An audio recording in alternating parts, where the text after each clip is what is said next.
Il avait vu les mains rêches d'une femme de ménage et avait refusé sa fille pourtant brillante.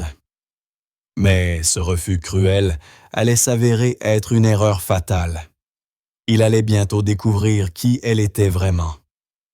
Pour Émilie Hainaut, 10 ans l'entretien pour la bourse d'excellence Saint-Clair représentait un nouveau départ. Ses notes étaient irréprochables. Sa mère Suzanne, femme de ménage, avait soigneusement repassé sa plus jolie robe bleue un peu passée. Mais le proviseur Alain Collet de l'Académie Saint-Clair ne vit pas l'élève. Il vit les mains rouges et gercées de la mère. Il appela son métier « service domestique » et rejeta l'enfant.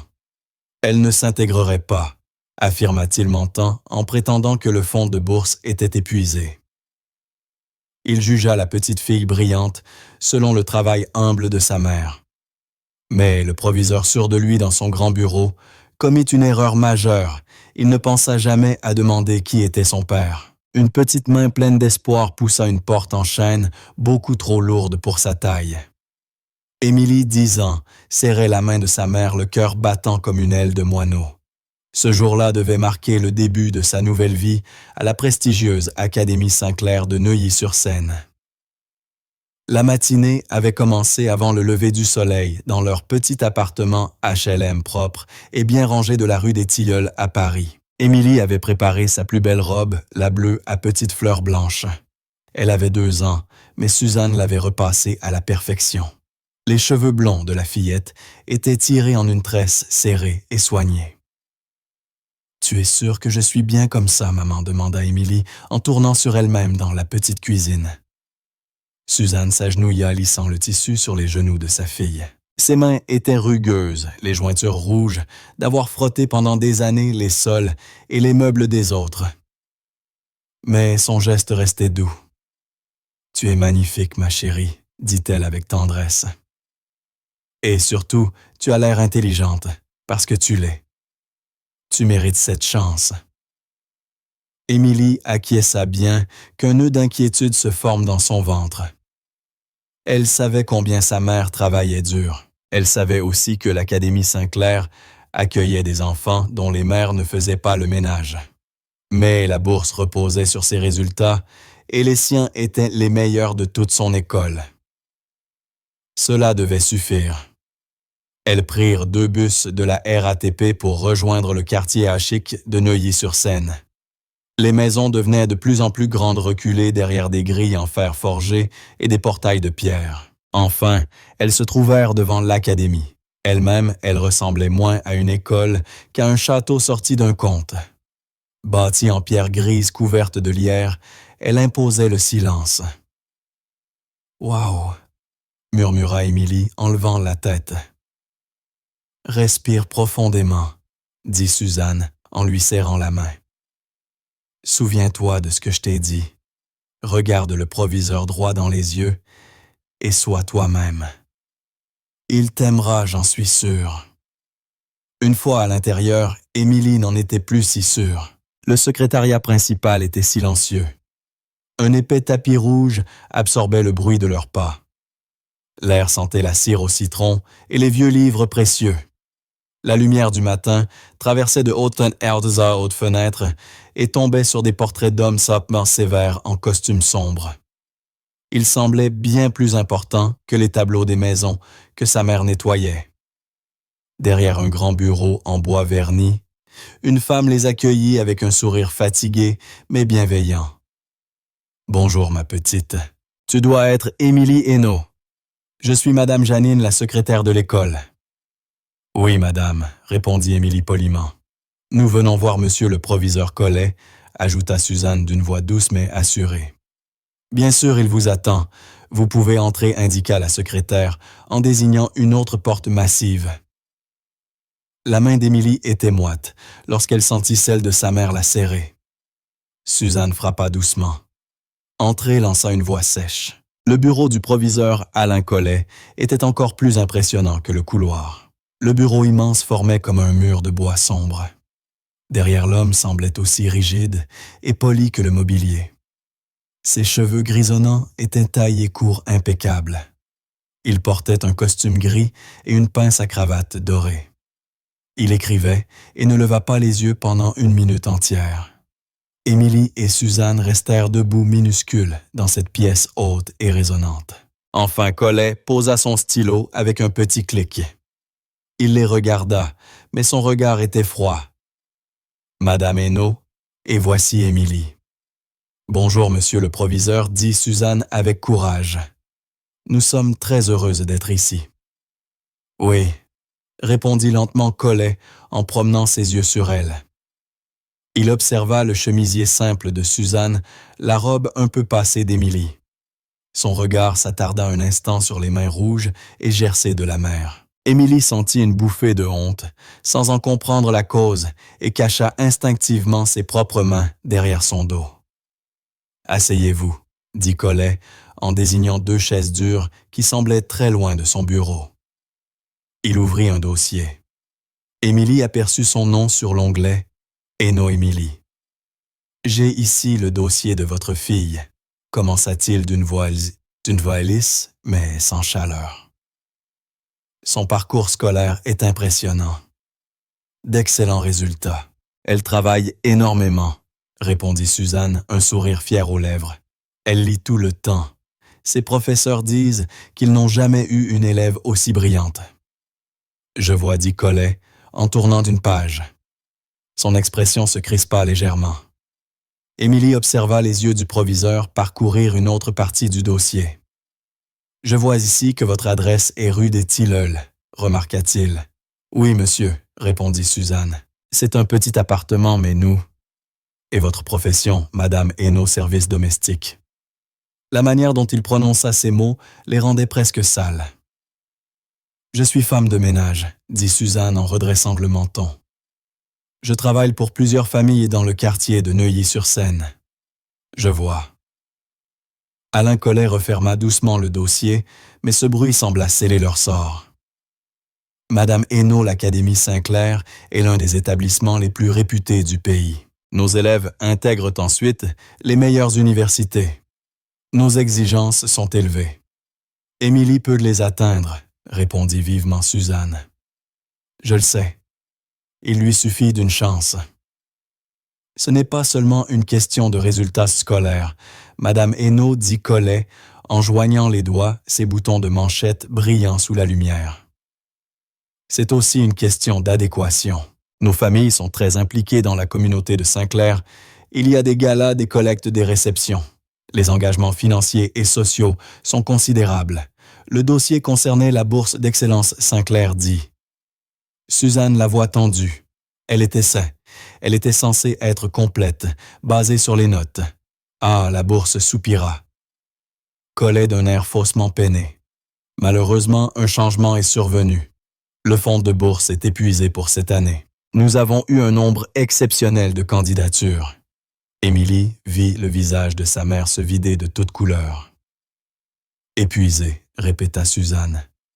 Mais on nous avait écrit qu'elles étaient finalistes. Qu'il fallait venir aujourd'hui pour l'entretien. Une simple formalité, répondit Collet d'un geste désinvolte. Une erreur administrative. Les fonds ne sont tout simplement plus disponibles. Sans la bourse, les frais annuels s'élèvent à 35 000 €. Émilie eut un petit cri étouffé. Elle ne savait pas vraiment combien cela représentait. Mais le visage de sa mère lui apprit que c'était impossible plus d'argent qu'elle n'enverrait jamais. Je ne comprends pas, balbutia Suzanne. Le visage du proviseur changea. La politesse forcée disparut, laissant place à une impatience froide. Madame Hainaut, votre fille est manifestement intelligente, mais elle n'étudiera pas ici. Y a-t-il un autre moyen? Demanda Suzanne d'une voix tremblante. Un paiement échelonné. Je peux travailler davantage, je peux. Ce ne sera pas nécessaire, trancha. Collet d'une voix coupante, comme du verre. Cet environnement serait trop difficile pour elle. Elle ne s'y sentirait pas à sa place. Les autres enfants viennent d'un tout autre milieu. Différent de quoi, répliqua Suzanne, et sa tristesse se transforma en colère. D'un milieu de femmes de ménage, dit Collet simplement. Elle serait mieux dans l'école publique de votre quartier. Ce serait plus confortable. Le proviseur se leva, l'entretien était terminé. Émilie sentit une larme lui glisser sur la joue. Elle ne comprenait pas tous les mots, mais elle comprenait le ton. Elle comprenait le nom. Et elle comprenait la manière dont il regardait sa mère. Suzanne se leva lentement. Elle prit la main de sa fille. Sa main tremblait, mais sa poigne resta ferme. Elle fixa le proviseur droit dans les yeux, le dos bien droit. « Vous avez jugé ma fille d'après mon travail », dit-elle d'une voix basse tremblante de fureur. « Vous l'avez jugée d'après notre adresse. Vous ne lui avez même pas posé une seule question. » « Ma décision est prise », Madame Hainaut répondit Collet en leur tournant le dos. Il regardait par la large fenêtre les pelouses parfaitement taillies. « Madame Jeannine va vous raccompagner. » Suzanne se retourna, entraînant Émilie. La fillette jeta un dernier regard en arrière, le proviseur contemplait toujours la vue. Elles traversèrent le secrétariat silencieux. Madame Jeannine les observait, le visage plein de pitié. Au passage, elle glissa discrètement quelque chose dans la main d'Émilie. C'était une pomme rouge brillante. « Garde la tête haute, ma chérie », murmura-t-elle si bas qu'elle seule pouvait l'entendre. « Tu es une étoile. » Puis la lourde porte en chêne se referma derrière elles, les excluant du bâtiment. Elles se retrouvèrent sur les marches de pierre de la grande école. Le soleil éclatant semblait soudain glacial. Émilie leva les yeux vers sa mère. Le visage de Suzanne était pâle, mais ses yeux brûlaient. Elle se retenait de pleurer. « Maman, » murmura Émilie, « pourquoi il nous déteste ?» Suzanne expira longuement tremblante. Elle s'assit sur la dernière marche et serra sa fille contre elle. « Oh mon amour, il ne nous déteste pas » chuchota-t-elle dans les cheveux de sa fille. « Il ne nous connaît pas. C'est un petit homme, Émilie. Un homme petit et cruel, qui vit dans un grand bâtiment luxueux. Mais la bourse... » sanglota Émilie. « Il a menti, ma chérie. Je ne sais pas pourquoi, mais il a menti. » Émilie enfouit son visage dans l'épaule de sa mère. La robe bleue ne lui paraissait plus si spéciale. Le château n'était plus qu'une boîte grise et froide. « Je voulais tant aller là-bas, maman. » pleura-t-elle doucement. « Je sais, » répondit Suzanne en lui caressant les cheveux. « Je sais, mon cœur. » Elles restèrent là longtemps. Il leur fallut attendre 45 minutes pour le prochain bus. Le trajet du retour fut long et silencieux. Par la vitre, elles virent défiler les grandes demeures derrière leurs grilles, puis les maisons plus modestes, et enfin les rangées d'immeubles gris de leur quartier. Lorsqu'elles rentrèrent enfin dans leur petit appartement de la rue des Tilleuls, il leur parut minuscule, mais il était chaud et embaumait la cannelle odeur du petit déjeuner que Suzanne avait préparé le matin même. Émilie alla directement dans sa chambre. Elle avait un petit bureau près de la fenêtre, et au mur toutes ses copies d'école soigneusement scotchées. Sur chacune brillait une étoile dorée ou un imparfait. Elle les regarda longuement, et soudain ils lui semblèrent sans valeur. Elle s'assit sur son lit, tenant dans ses mains la pomme rouge que Madame Jeannine lui avait donnée.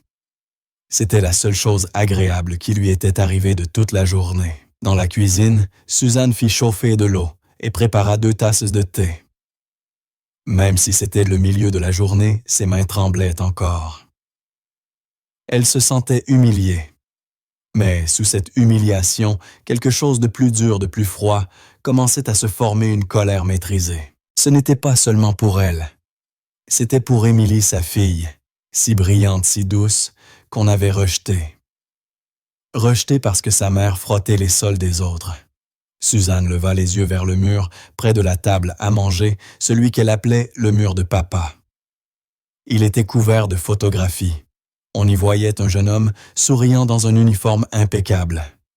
Le même tenant un bébé, la petite Émilie, dans ses bras. Le même encore debout, au milieu d'autres soldats sur un terrain sablonneux, tout souriant. À côté des photos dans des cadres vitrés étaient accrochés d'autres souvenirs. Un drapeau tricolore, soigneusement plié. Une croix de guerre, une médaille militaire et tout en haut, une légion d'honneur avec palme. Au centre, un portrait unique de son mari. Le colonel Michel Hénault, pris juste avant sa dernière mission.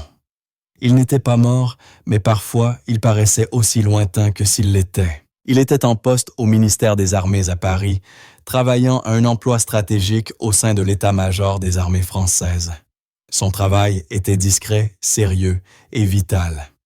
Ensemble, ils avaient décidé qu'Émilie devait mener une vie stable, et non celle d'un enfant de militaire qui change d'école chaque année. Suzanne et la petite étaient donc restées à Paris, et Michel rentrait quand il le pouvait. Il envoyait la plus grande partie de sa solde à la maison, mais Suzanne voulait participer. Elle travaillait comme femme de ménage par choix. Elle voulait montrer à sa fille la valeur du travail, de l'effort, de l'honnêteté. Jamais elle n'en avait eu honte jusqu'à aujourd'hui. Car aujourd'hui, ce même travail, sa fierté, avait été utilisé comme une arme contre son enfant. Elle regarda le téléphone fixé au mur. Michel était un homme occupé, plongé dans des réunions importantes pour la sécurité du pays. Elle détestait le déranger pour quelque chose d'aussi petit.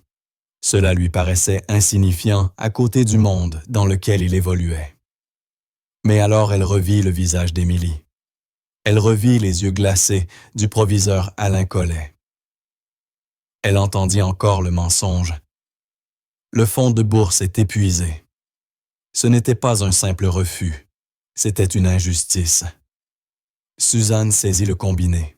Elle composa le numéro qu'elle connaissait par cœur. La sonnerie retentit 3 fois avant qu'une voix professionnelle ne réponde. Cabinet du chef d'état-major des armées, bonjour. À qui puis-je passer votre appel?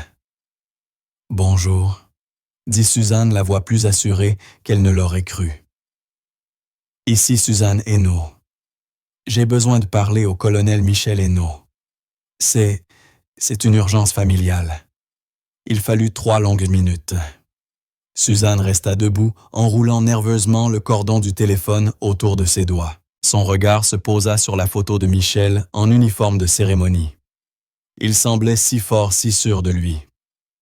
Que penserait-il d'elle en pleurs à cause d'un homme impoli dans un bureau luxueux? Ce n'était pas une guerre. Ce n'était pas une menace nationale. Émilie allait bien. Elles étaient en sécurité. Peut-être exagérait-elle. Peut-être faisait-elle une bêtise. Elle s'apprêtait presque à raccrocher lorsque la ligne cliqua. Suzanne.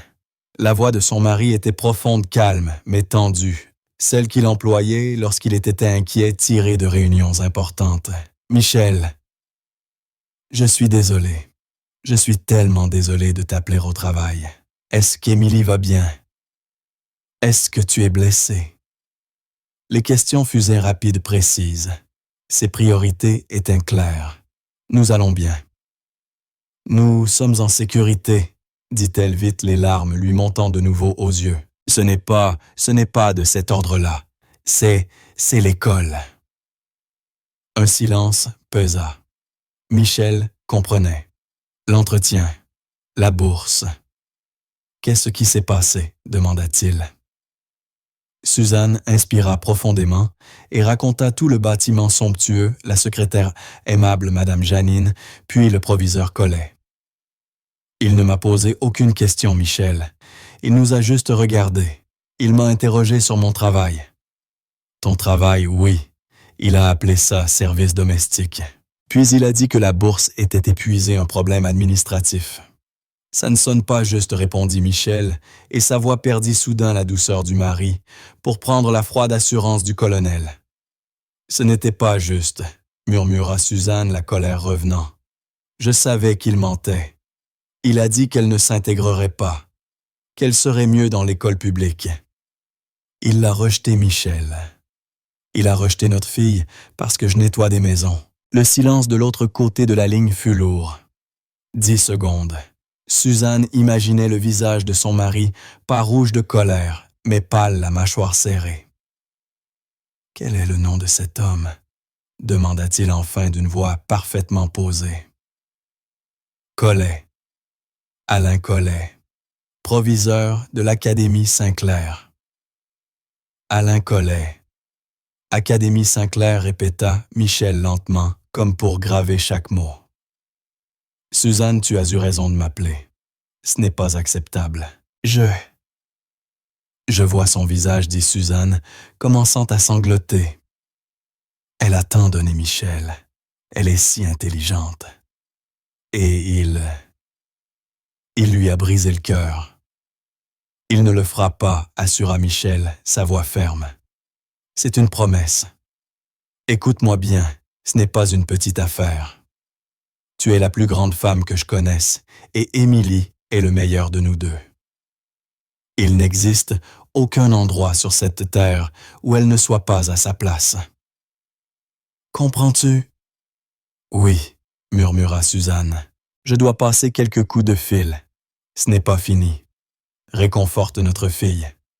Dis-lui que papa est très fier d'elle.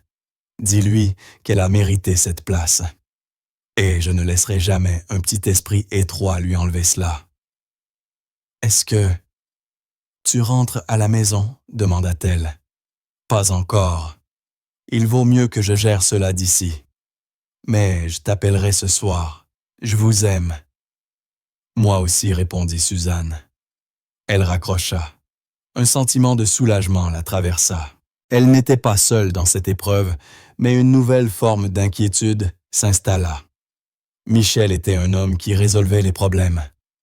Quand il se concentrait sur un problème, celui-ci finissait par le regretter. Émilie était dans sa petite chambre. Elle avait entendu la conversation de sa mère. Elle avait entendu papa. Elle avait entendu urgence. Elle avait entendu sa mère pleurer. Une pierre froide de culpabilité s'installa dans son estomac. Elle savait que le travail de son père était un secret. Elle savait qu'il protégeait le pays. Elle l'imaginait dans une pièce sombre remplie de cartes et d'hommes importants. Et maintenant, sa mère l'avait appelée en pleurs. Tout cela parce qu'Émilie n'était pas assez bien pour l'école prestigieuse. Elle avait échoué et ce faux échec était devenu une urgence familiale. Elle avait dérangé son père. Elle avait attristé sa mère. Les papiers accrochés au mur semblaient se moquer d'elle. Suzanne entra dans la chambre les yeux un peu rouges, mais le visage marqué par une nouvelle détermination. Elle s'assit sur le bord du lit d'Émilie. « Coucou, ma chérie, dit Suzanne doucement. « J'ai entendu ce que tu as dit à papa, » murmura Émilie, la voix petite. Elle n'osait pas regarder sa mère. Elle fixait juste la pomme rouge dans ses mains. « Je l'ai fait. Je lui ai raconté ce qui s'est passé. » « Est-ce qu'il est en colère? » chuchota Émilie. « Est-ce une urgence à cause de moi? » « Parce que j'ai échoué. » Le cœur de Suzanne se brisa à nouveau. Elle serra sa fille contre elle fort. « Oh, ma petite Émilie. Non, non, non. Écoute-moi. Tu n'as pas échoué. Tu es parfaite. Tu es brillante. Cet homme, le proviseur Collet, c'est lui qui a échoué. Il a échoué dans son rôle. »« Mais pourquoi a-t-il dit non? » demanda Émilie. « Parce que c'est un imbécile, » dit simplement Suzanne. « C'est un homme qui ne voit que l'argent. Il ne voit pas ce qui est vraiment important. Il ne voit ni le cœur, ni l'intelligence. Et toi, tu en as bien plus que ce qu'il pourra jamais savoir. »« Qu'est-ce que papa a dit? » demanda Émilie. « Il a dit qu'il était très très fier de toi. Il a dit que tu avais mérité cette place et qu'il allait passer quelques coupes de fil pour arranger les choses. »« Il peut vraiment le faire? » demanda Émilie. « Ton père, oui, » répondit Suzanne avec un petit sourire fier. « Il peut faire à peu près tout ce qu'il décide de faire. » Elles dînèrent simplement soupe et tartines. Le repas fut silencieux. Le petit appartement était sûr, mais le vaste monde extérieur cruel et froid semblait tout proche. Cette nuit-là, Émilie eut du mal à dormir. Elle repensait sans cesse aux yeux glacés du proviseur Collet. Elle repensait aux mots femme de ménage et à la manière dont il le prononçait comme si c'était un mal. Tard dans l'après-midi, dans son grand bureau de l'Académie Saint-Clair, le proviseur Alain Collet se sentait très satisfait de lui-même. Il rangeait les dossiers sur son bureau. Le dossier Hainaut était déjà dans la pile des refus que Madame Janine devait traiter. Il avait résolu un problème difficile. La fille était brillante, oui, mais elle aurait été un problème. Elle aurait eu besoin d'allocations pour vêtements. Elle se serait sentie pauvre au gala de charité. Il se disait qu'il l'avait sauvée d'un sort pire. C'était une gentillesse, vraiment. Et surtout, il avait sauvegardé la place pour la bourse. Il appela sa secrétaire. « Madame Janine, entrez, s'il vous plaît. » Madame Janine entra son carnet à la main, les yeux fatigués, mais bienveillants. « Monsieur Collet, la bourse du fondateur. J'ai d'excellentes nouvelles. Je vais l'attribuer à Jessica Harcourt. » Madame Janine s'arrêta un instant. « Les Harcourt, monsieur, mais les notes de leur fille sont moyennes. »« Jessica est une jeune fille correcte, » dit Colette sèchement. « Et sa famille comprend l'importance de contribuer à la communauté. J'ai parlé avec son père la semaine dernière. Il est très intéressé par le financement de notre nouvelle salle de sport. Cette bourse lui montrera que nous investissons dans sa famille. Donc vous donnez la bourse à la fille de celui qui finance le nouveau gymnase, demanda Janine la voix soigneusement neutre. C'est ce qu'on appelle du développement Janine. C'est comme ça que fonctionnent des écoles, comme la nôtre, répondit Collet agacé. Appelez Monsieur Harcourt. Dites-lui que j'ai une bonne nouvelle pour lui. Il sera ravi. Et que dois-je dire aux autres finalistes que le fonds est épuisé? Une explication simple et nette. Personne ne sera blessé. Collet sourit satisfait. Ça suffira. Janine le regarda longuement. Elle voyait un petit homme, cupide protégé derrière un bureau énorme et cher. « Oui, monsieur Collet. » Tout de suite, répondit-elle en retournant à son propre bureau. Elle regarda le téléphone. La pensée de devoir appeler les Harcourt la rendait malade. Elle revoyait le petit visage plein d'espoir d'Émilie et les mains rouges de sa pauvre mère. Madame Janine travaillait ici depuis 20 ans. Elle aimait l'école, mais n'appréciait pas toujours les personnes qui la dirigeaient. Avant qu'elle ne puisse composer le numéro, sa propre ligne sonna. Elle décrocha avec son accueil professionnel habituel. « Académie Saint-Clair, ici, Madame Janine. » Une voix masculine polie mais ferme, comme le fer, répondit « Bonjour. Je souhaite parler au proviseur Alain Collet, s'il vous plaît. »« Bien sûr, monsieur. Puis-je savoir qui est à l'appareil? Ici le général Marc Morel. Je vous appelle du ministère des Armées au nom de l'état-major des armées françaises. » Janine se redressa, son stylo tombant sur le bureau. Le ministère des Armées, l'état-major. Bien au-delà d'un simple appel de parents. Un instant. Général, dit-elle, la main légèrement tremblante. Elle appuya sur l'interphone du bureau du proviseur. Monsieur Collet. Je suis occupé. Janine lança Collet d'une voix sèche. Monsieur, je m'excuse, dit Janine formelle et stressée, mais un général Morel est en ligne pour vous. Il affirme appeler du ministère des Armées. Il y eut une pause. L'agacement de Collet disparut, remplacé par un soudain intérêt. Le ministère des Armées, cela devait concerner une famille très en vue. Peut-être le fils d'un sénateur ou la fille d'un général. Exactement le genre d'élève qu'il recherchait. Ne le faites pas attendre. Janine ordonna Collet, sa voix devenant soudain soyeuse. Faites-le passer immédiatement. Janine appuya sur le bouton et connecta l'appel. Elle se pencha en arrière, le cœur battant. Elle n'avait aucune idée de ce qui se passait, mais un étrange pressentiment s'installa. Elle regarda le numéro des Harcourt et décida d'attendre un peu avant de passer cet appel.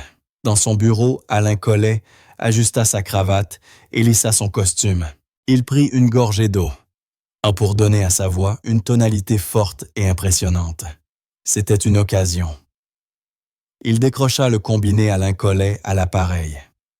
Monsieur Collet, dit la voix à l'autre bout, profonde, nette et pleine d'autorité comme Collet n'en avait jamais entendu. Ce n'est pas une voix qui demande, c'est une voix qui commande. Ici le général Marc Morel, au nom de l'état-major des armées françaises. Général, dit Collet, sa voix devenant immédiatement respectueuse et chaleureuse. Quel honneur! Comment l'Académie Sinclair peut-elle servir vos armées et vous-même?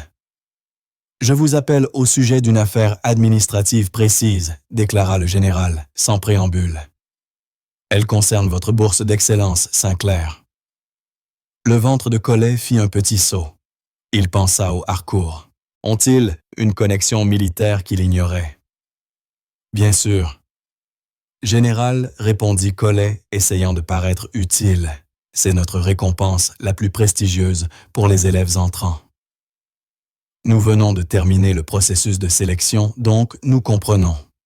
Nous comprenons également qu'un finaliste pour cette bourse, un enfant au dossier académique parfait, a été informé ce matin que le fonds de la bourse était épuisé. Pouvez-vous confirmer cela?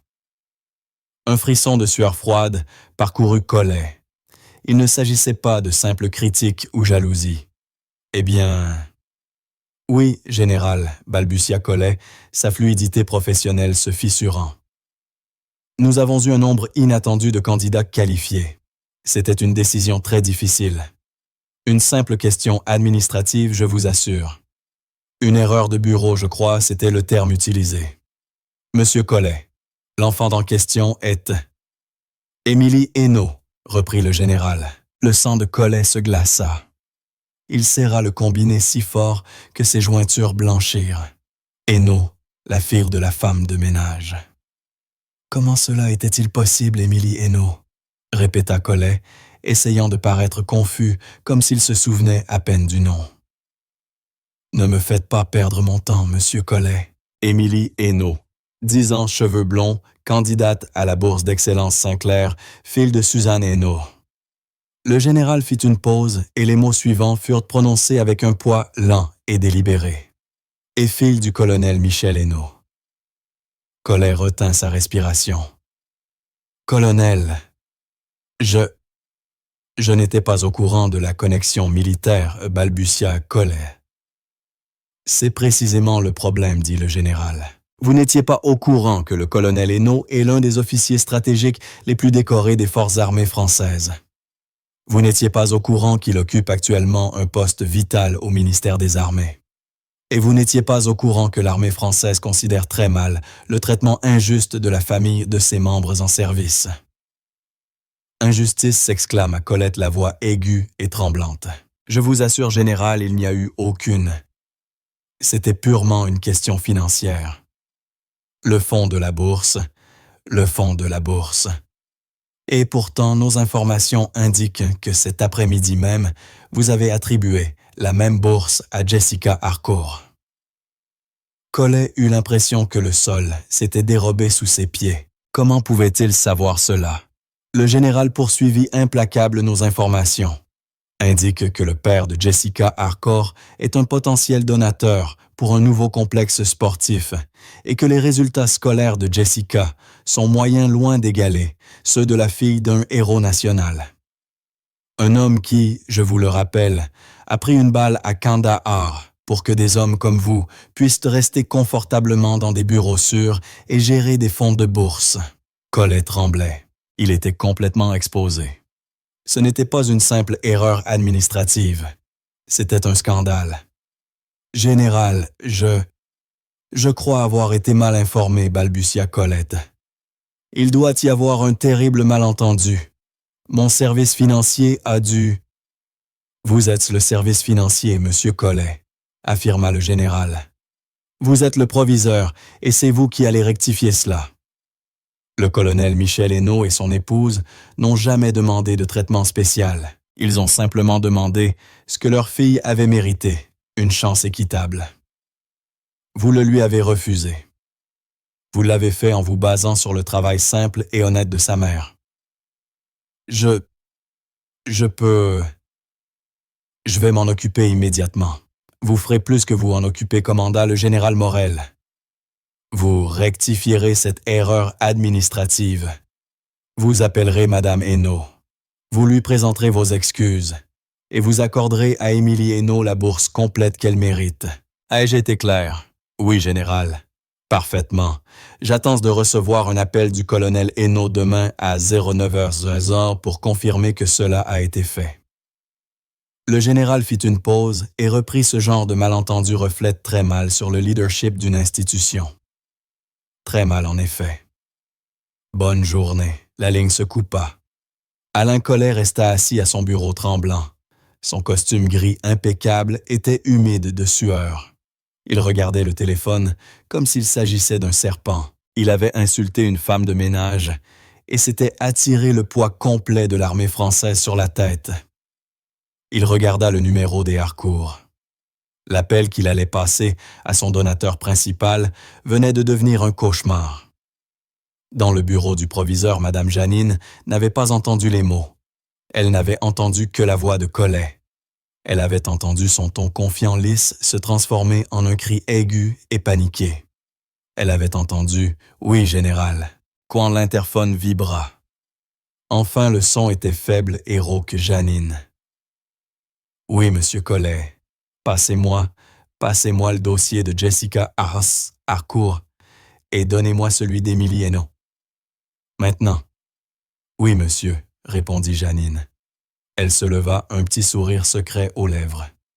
Elle alla dans la pile des refus et sortit le dossier d'Émilie.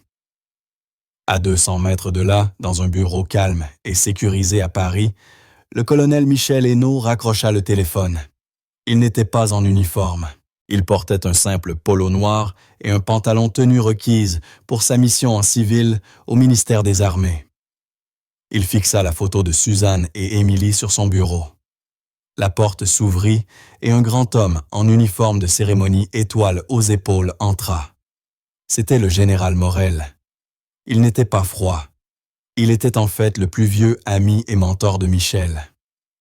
« Eh bien, » demanda le général, la voix désormais chaleureuse et grave. « Il a cédé, » répondit Michel, un muscle de la mâchoire tendu. « Il va arranger ça. »« Je l'espère bien, » gronda le général. « Un homme qui insulte un travail honnête. Je n'ai aucune patience pour cela. Et le faire à votre famille après tout ce que vous avez fait ?» Marc coupa doucement Michel. « Je ne veux pas de remerciements. Je veux juste que ce soit réparé. J'apprécie votre appel. Je vous dois rien. »« Vous me devez rien, » dit le général. « C'est le moins que nous puissions faire. Vous prenez soin de ce pays, nous prenons soin de votre famille. C'est le marché. Maintenant, concernant le briefing pour le secrétaire. » Michel hocha la tête, son esprit revenant déjà aux cartes et à la sécurité nationale. Mais pour un instant, ses pensées restèrent sur ce petit appartement de la rue des Tilleuls. Ce soir-là, le téléphone sonna dans l'appartement des Hainaut. Émilie, qui faisait ses devoirs, à la petite table de la cuisine sursauta. Suzanne alla décrocher la main hésitante.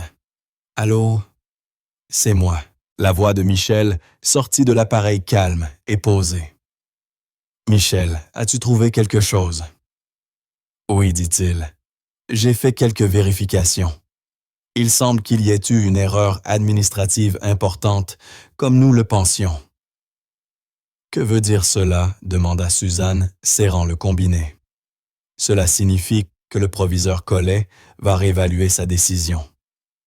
J'ai le pressentiment que vous allez recevoir un autre appel de l'école, probablement demain matin. »« Es-tu sûr? » murmura Suzanne, n'osant y croire. « Je suis sûr, » répondit Michel. « Prépare-toi juste à accepter ses excuses. Il va s'excuser. Je crois qu'il sera fortement motivé pour le faire. »« Comment va Émilie? » demanda-t-elle. Suzanne regarda sa fille. Émilie la regardait, les yeux grands. Vers ses yeux mélange de peur et d'espoir.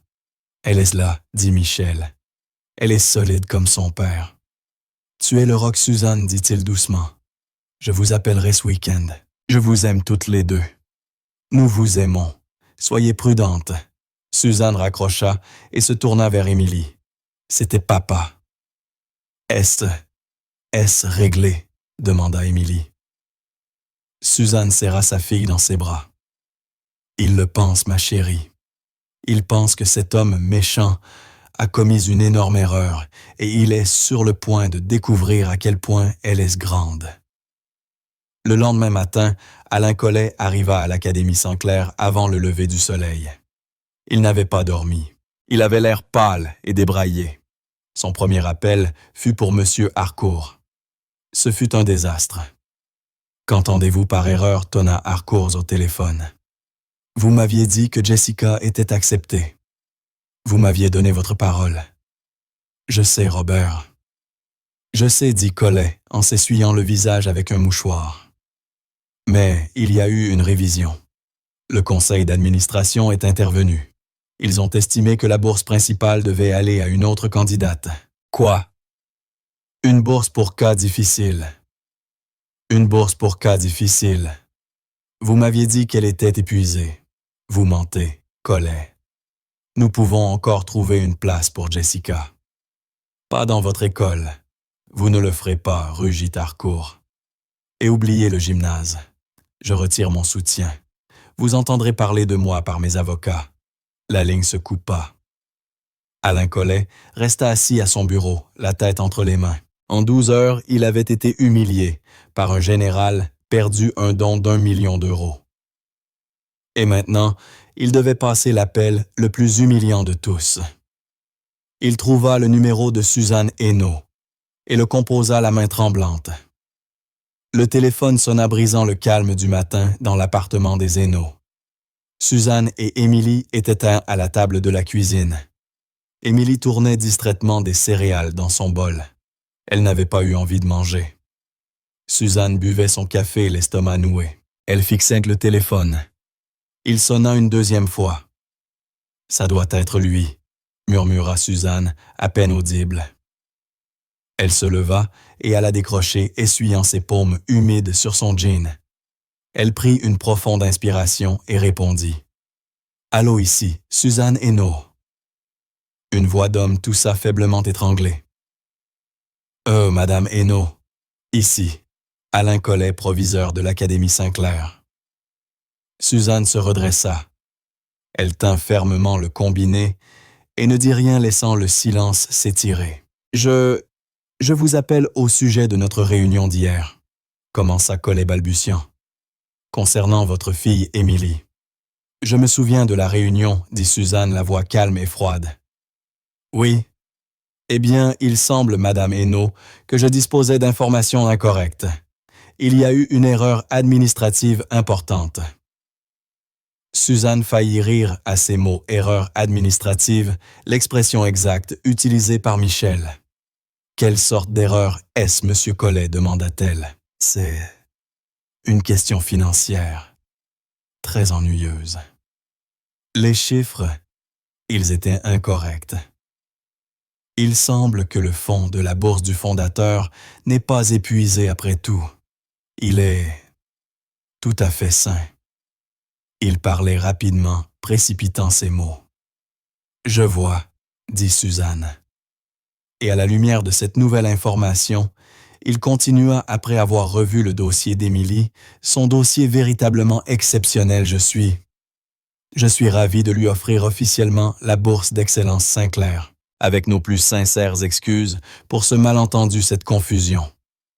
Il s'excusait auprès d'elle. L'homme qui avait regardé ses mains avec dégoût. L'homme qui avait rejeté sa fille d'un geste. Suzanne ressentit une satisfaction froide et intense, mais ne la laissa pas transparaître dans sa voix. Elle pensa à Émilie, la regardant avec de grands yeux pleins d'espoir. « Alors vous l'acceptez à l'Académie Saint-Clair » demanda Suzanne. Ce n'était pas une question. « Oui, absolument » dit Collet, la voix désespérément enjouée. « C'est exactement le genre d'élève que nous voulons ici. Une jeune fille vraiment brillante. Nous serions honorés de l'accueillir. » « Et pour l'adaptation » demanda Suzanne, ne pouvant s'en empêcher. « Hier, vous craigniez qu'elle ne s'intègre pas, que l'école publique ne lui serait plus confortable. » Un hoquet se fit entendre à l'autre bout. « Je me suis mal exprimé, » dit Collet, la voix diminuant. « J'ai eu une journée difficile. Le stress peut faire dire des choses idiotes. Bien sûr, elle s'intégrera. Elle sera l'une de nos étoiles. Je suis profondément désolé du désagrément causé à vous et à votre fille. Je me suis trompé. C'était des excuses complètes, une reddition totale. Merci pour vos précisions, Monsieur Collet, dit Suzanne. Au nom d'Émilie, nous acceptons la bourse et sa place dans votre école. Formidable, formidable, dit-il soulagé. Veuillez l'amener ce matin. Nous pouvons finaliser les papiers. Un nouveau départ à, disons, 10 heures. 10 heures, dit Suzanne. Nous serons là. Elle raccrocha sans dire au revoir. Elle se tourna vers sa fille. Émilie se tenait près de la table, les petites mains serrées en poing le long du corps. « Maman, murmura-t-elle. Suzanne laissa échapper le souffle qu'elle retenait depuis 2 jours. Un large sourire lent se dessina sur le visage de Suzanne. « Tu l'as, Amy, dit-elle, la voix chargée de larmes. Tu as obtenu la bourse. Tu vas à l'Académie Saint-Clair. » Émilie la regarda un instant. L'espoir dans ses yeux éclos en une joie éclatante et lumineuse. « Je l'ai fait, s'écria-t-elle. Je l'ai fait. » Elle courut se jeter dans les bras de sa mère. Suzanne la souleva du sol, la faisant tournoyer dans la petite cuisine. Pour la première fois de la journée, l'appartement ne sembla plus du tout petit. Il semblait vaste comme le ciel. Il a dit qu'il avait tort, maman. Il l'a dit Émilie en riant. Oui, répondit Suzanne en la reposant doucement. Il a reconnu qu'il avait commis une terrible erreur. La joie d'Émilie s'estompa un peu. Elle leva les yeux vers sa mère, son esprit vif de 10 ans, réfléchissant. « Maman, pourquoi a-t-il changé d'avis ?» demanda-t-elle. Suzanne s'assit à la table et tira Émilie sur ses genoux. C'était la partie difficile. « Eh bien, ma chérie, comme papa l'a dit, il y a eu une grande erreur. Et papa a passé un coup de fil pour aider à la réparer. Il a appelé M. Collet. Non pas exactement mon amour. Papa connaît des gens très importants, très bienveillants, qui croient en la justice. Et l'un d'eux, un homme très influent, a appelé M. Collet. Il lui a expliqué qu'il avait fait une erreur, qu'il avait été très très injuste envers une merveilleuse et brillante jeune fille.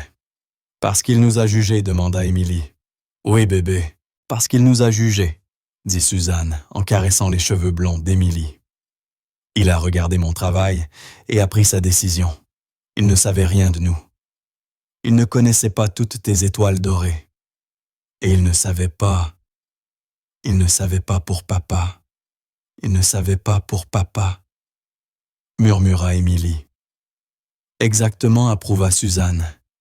Il ne savait pas que ton père est un héros et qu'il ne savait pas que ton père et moi ne laisserions jamais passer une telle injustice.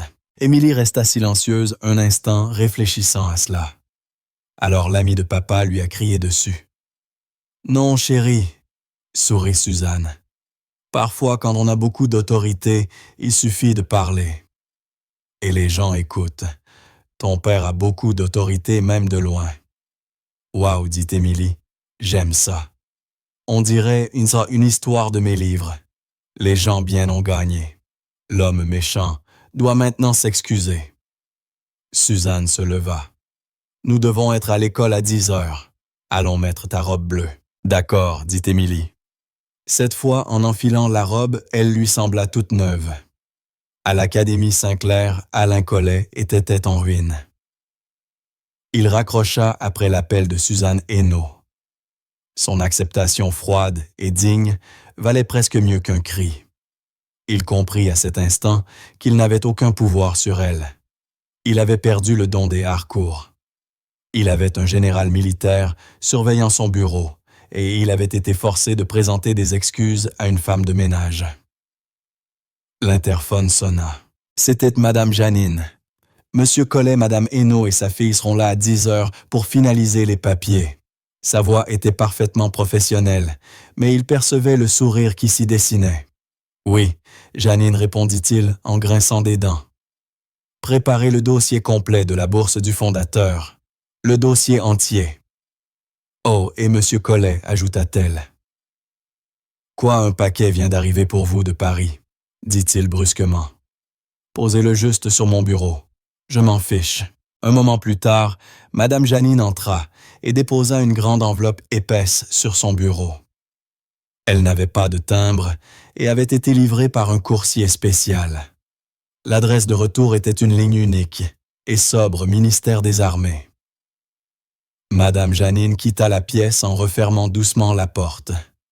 Collet fixa l'enveloppe et l'ouvrit avec un coupe-papier.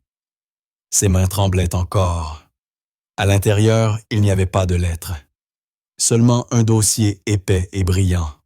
Il l'ouvrit. La première page était une biographie colonel Michel Hainaut. Il lut. Il lut l'académie militaire. Il lut les diplômes avancés.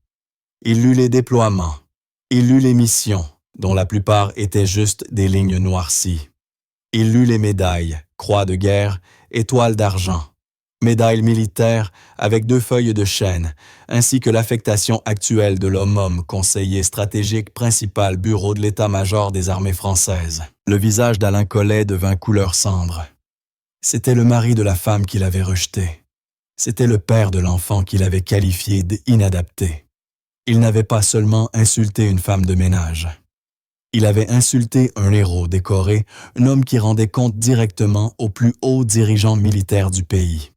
Il comprit soudain, avec un dégoût profond, que ce n'était pas une erreur administrative. C'était une opération militaire. Il avait été flanqué, coincé et vaincu. Et il n'avait même jamais vu l'ennemi. Il laissa tomber le dossier sur son bureau. Il regarda l'horloge, 9h30. Elle serait là dans 30 minutes. Sa panique d'hier avait disparu remplacée par une peur profonde, froide et insondable. Le second trajet en bus vers l'académie fut différent. Émilie s'assit le dos droit, regardant par la fenêtre. Les grandes maisons ne lui paraissaient plus effrayantes aujourd'hui. Elles ne semblaient plus que des maisons. Elle n'était pas une petite fille demandant une faveur. Elle était élève, elle était une selle. Elle avait sa place. Suzanne tenait sa main, mais cette fois sa prise était détendue. En remontant le chemin de pierre, les lourdes portes en chêne de l'école semblaient s'ouvrir un peu plus facilement. Lorsqu'elles entrèrent, le bureau principal n'était pas silencieux. Madame Janine était à son bureau, mais elle n'était pas seule. Debout près de son bureau, regardant par la haute fenêtre, se tenaient 2 hommes. Ils étaient tous 2 en uniforme, pas en camouflage comme Emily avait vu sur les photos de son père prises de loin. C'étaient des uniformes bleu marine parfaits profonds, couverts de médailles et de rubans. Ils étaient impeccables, repassés puissants. L'un était plus âgé avec des cheveux gris et des étoiles sur les épaules. Il ressemblait aux portraits accrochés au mur, sauf qu'il était réel. L'autre homme se tourna vers elle lorsque la porte s'ouvrit. Il était grand et fort. Son visage était sérieux, mais ses yeux souriaient. Papa murmura. Émilie. Le colonel Michel Hainaut rompit sa posture formelle et se mit à genoux, ouvrant les bras. « Salut, Amy Ben », dit-il la voix épaisse. Émilie lâcha la main de sa mère et courut. Elle traversa le sol poli et sauta dans les bras de son père. Il la serra si fort qu'elle se retrouva suspendue dans les airs. « Tu es là », s'écria-t-elle contre son épaule. « Tu es vraiment là. Je t'avais dit que je réparerais ça. » Il lui murmura en embrassant le sommet de sa tête blonde. Je devais venir voir ma fille pour son premier jour. Suzanne s'avança, les larmes coulant sur son visage. Michel tendit un bras et l'attira dans l'étreinte. Il tenait ses 2 filles et sa famille ensemble dans le bureau principal de l'Académie Saint-Clair. « Tu m'as manqué, Mike », murmura Suzanne. « Toi encore plus, dit-il. » Après un long moment, ils se séparèrent. Michel se redressa tenant la main d'Émilie. L'autre homme, le général, s'avança. Il avait un sourire bienveillant de grand-père. « Tu dois être Émilie, » dit-il, sa voix grave et amicale. « J'ai beaucoup entendu parler de toi. »« C'est vous qui avez appelé ?» demanda Émilie émerveillée. « Oui, » répondit le général en riant. « Je suis le général Morel, ton père, et moi nous connaissons depuis longtemps. Nous ne pouvions pas laisser une petite erreur administrative se mettre en travers du chemin d'une élève brillante. N'est-ce pas? »« Non, monsieur, dit Émilie. À ce moment, la porte du bureau du proviseur s'ouvrit. Alain Collet se tenait dans l'embrasure. Il était pâle, les yeux grands et paniqué. Il ne regardait ni Suzanne ni Émilie. Il fixait les deux uniformes, les médailles, les étoiles sur les épaules du général Morel. Il regardait l'homme dont le dossier était posé sur son bureau. « Monsieur Collet », dit le général Morel, sa voix n'étant plus celle d'un grand-père mais celle du commandement. « Nous sommes ici pour finaliser les papiers pour Émilie Hainaut. » Collet regarda le colonel Hainaut. Il reconnut le visage de la biographie, le héros de guerre qui l'avait offensé. « Colonel, général, balbutia-t-il. Je ne m'attendais pas à... » « Entrez tous, merci, » dit Michel, la voix calme et froide. « Je crois que vous avez déjà rencontré mon épouse. Et voici ma fille. » Ils entrèrent dans le grand bureau. La pièce qui avait semblé si vaste et intimidante hier paraissait maintenant petite, encombrée par la présence des deux hommes en uniforme. Alain Collet était une flaque d'homme désespérément tenté de garder contenance. Il transpirait. Son visage était d'un gris maladif. Ses yeux allaient des étoiles sur les épaules du général Morel, aux rangées de rubans sur la poitrine du colonel Hainaut, puis au dossier du personnel accablant sur son bureau. « Asseyez-vous, je vous prie, » dit Collet en faisant un geste. Pas sur les chaises rigides d'hier, mais sur le canapé en cuir coûteux et les fauteuils du coin de son bureau. « Puis-je vous offrir un café et de l'eau? » « Nous ne sommes pas là pour le café, » dit le général Morel, sa voix grave semblant faire vibrer les fenêtres. Il ne s'assit pas. Il se tenait au garde-à-vous, les mains derrière le dos, regardant les portraits des fondateurs de l'école. Le colonel Hainaut ne s'assit pas non plus. Il marcha ses pas silencieux, sur le tapis épais, dépassa le bureau et se tint aux côtés de son épouse et de sa fille, posant une main sur l'épaule d'Émilie. Il fixa Collet avec un calme analytique et froid, le regard d'un homme identifiant une cible. « Vous avez les papiers, » dit Michel. Ce n'était pas une question. « Oui, bien sûr, » bafouilla Collet, cherchant à se remettre derrière son bureau. Il renversa un porte-stylo. Ici les formulaires d'acceptation de la bourse du fondateur. Une attribution complète de 4 ans. Il tendit les papiers. Michel ne les prit pas. Il fit un signe de tête à son épouse. Suzanne s'avança le dos droit, le menton haut. Elle s'approcha du magnifique bureau qui avait servi à l'humilier. Elle regarda Alain Collet, ses yeux ne montrant ni peur ni pitié. Elle tendit simplement sa main. Collet tremblant plaça les papiers dans sa main, cette main qu'il avait jugée la main qu'il avait qualifiée de « service domestique ». Suzanne prit les papiers et un stylo. Elle commença à les signer, son écriture nette et assurée. Monsieur Collet dit, Michel d'une voix calme, attirant le regard terrifié du proviseur. « Oui, colonel, je crois que vous avez quelque chose à dire à ma fille. » Les yeux de Colette se tournèrent vers Émilie. Elle se tenait droite la main, tenant celle de son père. Elle ne souriait pas. Elle l'observait simplement. Il était piégé. Il le savait. Les hommes dans son bureau n'étaient pas là pour négocier. Ils étaient là pour accepter sa reddition. Il avala sa salive. Le bruit résonna dans la pièce silencieuse. Oui, bien sûr. Il se détacha du bureau et fit le tour. Il se plaça devant la fillette de 10 ans. Il était l'homme le plus puissant de l'Académie Saint-Clair. Elle était la fille d'une femme de ménage, et il était terrifié par elle. Il tenta de se pencher, mais son dos était trop raide. Il finit dans une courbure douloureuse et maladroite. Émilie commença-t-il la voix tremblante. Il se racla la gorge et recommença. « Émilie, je voulais te présenter mes excuses. J'ai eu tort. » Émilie le regarda simplement. « J'ai commis une terrible erreur de jugement, » balbutia-t-il. « Tu es une élève brillante. Nous, l'Académie Saint-Clair, nous sommes honorés de t'accueillir. Je suis très désolé pour la façon dont j'ai traité toi et ta mère. J'espère que tu pourras accepter mes excuses. Émilie le regarda. Elle vit un petit homme effrayé. Le grand bureau luxueux n'était qu'un costume. Il n'était pas un géant de conte de fées. C'était juste un homme qui avait été méchant et qui avait été pris. Elle hocha la tête une fois. « J'accepte vos excuses. »« Monsieur Collet, » dit-elle, la voix claire et petite, mais plus forte que la sienne. Collet parut sur le point de s'évanouir de soulagement. « Formidable. Merci. Merci. » Suzanne posa les papiers signés sur son bureau. « Nous avons terminé ici. »« Oui, oui, bien sûr, » dit Collet. « L'école commence lundi. Nous aurons son uniforme et son paquet de livres prêts. Madame Janine s'en chargera. » Michel intervint posant sa main sur le bas du dos de Suzanne. « Allons-y. » Le général Morel se retourna depuis la fenêtre.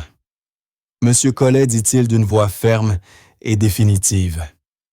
Nous espérons que ce sera la fin de toutes les erreurs administratives dans cette institution. Je peux vous assurer que le ministère des Armées porte un grand intérêt au bien-être des familles de ses militaires. »« Oui, général. »« Absolument, général. » Uhtred murmura Colette. Le colonel Hénaud, Suzanne et Émilie tournèrent les talons et quittèrent la pièce. Le général Morel suivit, lançant à Collet un dernier regard, promettant des conséquences s'il oubliait ce jour. Ils refermèrent la lourde porte derrière eux, laissant Alain Collet seul dans son grand bureau. Homme brisé, il s'effondra dans son fauteuil coûteux, sa carrière en ruine. Il avait sauvé une bourse, mais il avait tout perdu le reste. Dans le bureau principal, l'air était clair et lumineux. Madame Janine était à son bureau, faisant semblant de taper, mais ses yeux étaient rouges, et elle souriait. Lorsque la famille et le général quittèrent les lieux, elle se leva.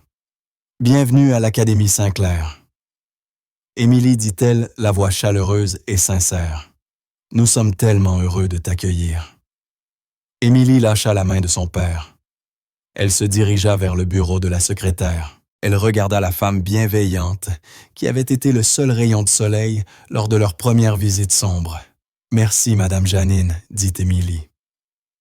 Elle plongea la main dans la poche de sa robe bleue. « J'ai mangé la pomme. Elle était très bonne. » Les yeux de Madame Janine se remplirent de larmes. Elle tendit la main à travers le bureau et serra brièvement la petite main d'Émilie. « De rien, ma chère, murmura-t-elle.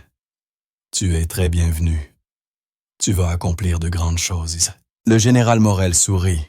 « Tu vois, Mike, je t'avais dit que c'était une bonne école.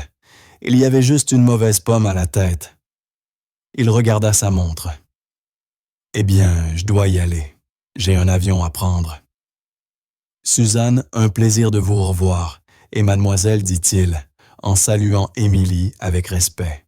J'attends de voir ton nom en tête du tableau d'honneur. »« Oui, monsieur, dit Émilie, en faisant un petit salut maladroit. Le général éclata d'un grand rire chaleureux. Il fit une accolade rapide et ferme à Michel. « Prenez soin d'elle, Mike. Toujours. Merci. » Le général partit et les grandes portes se refermèrent. Pendant un instant, les trois restèrent dans le hall silencieux et poli. C'était la première fois qu'ils étaient réunis en famille depuis 6 mois. « C'est un endroit assez chic, » dit Michel en regardant sa fille. « Ça va, » dit Émilie en haussant les épaules. « Ce n'est qu'un bâtiment. » Suzanne et Michel rirent. « Allez, » dit Michel, prenant la main de Suzanne dans la sienne et celle d'Émilie dans l'autre. « Sortons d'ici. Je vais emmener mes 2 meilleures filles déjeuner. N'importe où. N'importe où. »« Peut-on manger des hamburgers ?» demanda Émilie. « N'importe où. Peut-on aller manger des hamburgers ?»« Nous pouvons avoir tous les hamburgers du monde, » dit Michel. Ils poussèrent ensemble les lourdes portes en chêne. Lorsqu'ils sortirent dans le soleil brillant du matin, Suzanne regarda en arrière les tours de pierre grise de l'Académie Saint-Clair. Ce n'était pas un château, et ce n'était pas un bloc gris froid. C'était juste une école, et sa fille y avait sa place. 2 jours plus tard, elles étaient à la gare routière. Il faisait gris et il pleuvinait. Michel était de nouveau en civil, son sac à ses pieds. Son temps était écoulé. « Tu dois partir. » Papa demanda Émilie en s'accrochant à sa veste. « Oui, Amy Bean, dit-il en s'agenouillant. Il remit une mèche de cheveux blonds derrière son oreille. « Je dois retourner à mon travail. »« Le général Morel ne peut pas tout faire tout seul, hein? Tu vas crier sur d'autres directeurs d'école, demanda-t-elle. Michel rit d'un petit rire chaleureux. « J'espère que non. Ce n'est pas vraiment mon travail. Mon travail consiste juste à m'assurer que les bonnes personnes sont en sécurité pour pouvoir faire leur travail comme ta maman ou comme toi à l'école. Je t'aime, papa, murmura-t-elle en le serrant fort. Je t'aime plus, petite, sois sage. Écoute ta maman et travaille dur. Tu as mérité ça. Je le ferai, dit-elle. Il se redressa et se tourna vers Suzanne. Ils se regardèrent sans avoir besoin de dire tout ce qu'ils ressentaient. « Merci, Mike, dit Suzanne doucement. « J'aurais pu. Je ne savais juste pas comment. »« Tu as tout fait correctement, Suzanne, dit-il. » Il prit doucement ses mains, les mains rouges et gercées par le travail. Il les retourna et les embrassa. Ne laisse jamais personne te faire sentir petite à cause de ses mains. Elles ont construit notre vie. Elles ont élevé notre fille. Ce sont les mains les plus fortes et les plus honorables que je connaisse. Suzanne éclata en sanglots, mêlant fierté et amour. « Je t'aime, Michel. Reviens toujours sain et sauf, dit-il. » Il l'embrassa puis embrassa Émilie une dernière fois. Il prit son sac, leur lança un dernier regard et disparut dans le bus. Suzanne et Émilie restèrent là à le saluer jusqu'à ce que le bus tourne au coin de la rue. Le lundi matin était lumineux et clair. Suzanne accompagna Émilie jusqu'aux grandes grilles en fer de l'Académie Saint-Clair. Émilie ne portait pas sa robe bleue. Elle portait l'uniforme de l'Académie, une jupe verte à carreaux, une chemise blanche impeccablement repassée et un blazer vert. Cela lui allait parfaitement. Elle avait l'air intelligente. Elle avait l'air à sa place. Suzanne s'agenouilla comme elle l'avait fait le premier jour. « Très bien, dit Suzanne d'une voix douce. Une nouvelle aventure. »« Tu as peur. » Émilie regarda le grand bâtiment de pierre. Elle vit d'autres enfants sortir de voitures luxueuses, tous portant le même uniforme. Elle prit une grande inspiration. « Un peu, dit-elle honnêtement. Mais je suis plus excitée. Comme je l'ai dit, ce n'est qu'un bâtiment. Et tu es la plus intelligente ici, ajouta Suzanne en lui embrassant le front. Va-y. Je serai là à 15 heures pour te récupérer. Émilie acquiesça. Elle mit son nouveau sac sur son dos. Elle se tourna pour partir, puis hésita. À quelques pas, une autre fille se tenait seule. Elle aussi avait un uniforme tout neuf. Elle jouait nerveusement avec un bouton de son blazer, semblant sur le point de pleurer. Émilie regarda la fille puis sa mère. Suzanne sourit simplement, un petit signe de fierté. Émilie s'approcha de la nouvelle élève. « Salut, dit Émilie, d'une voix claire et gentille. Je m'appelle Émilie. C'est mon premier jour aussi. » La fille leva les yeux soulagée. « Je m'appelle Jessica, dit-elle. J'ai peur. » Moi aussi un peu, dit Émilie. Mais mon papa dit que c'est normal d'avoir peur tant qu'on est courageuse malgré tout. Elle tendit la main. « Veux-tu entrer avec moi? » Jessica acquiesça un petit sourire perçant à travers sa peur. Elle prit la main d'Émilie. Suzanne regarda sa fille, la fille de la femme de ménage, la fille du héros de guerre, franchir les grilles de la grande école. Elle n'entrait pas la tête baissée. Elle marchait la tête haute, aidant quelqu'un d'autre à se relever avec elle. Elle avait sa place, et c'est là que nous laissons l'histoire d'Émilie pour l'instant. Chaque fois que je partage une histoire comme celle-ci, j'espère que cela rappellera la force tranquille et la dignité des personnes comme Suzanne ou le courage simple et clair d'une fille comme Émilie. C'est une histoire qui montre à quel point il est facile de juger par les mauvaises choses comme la rudesse d'une main et de passer à côté de ce qui compte vraiment.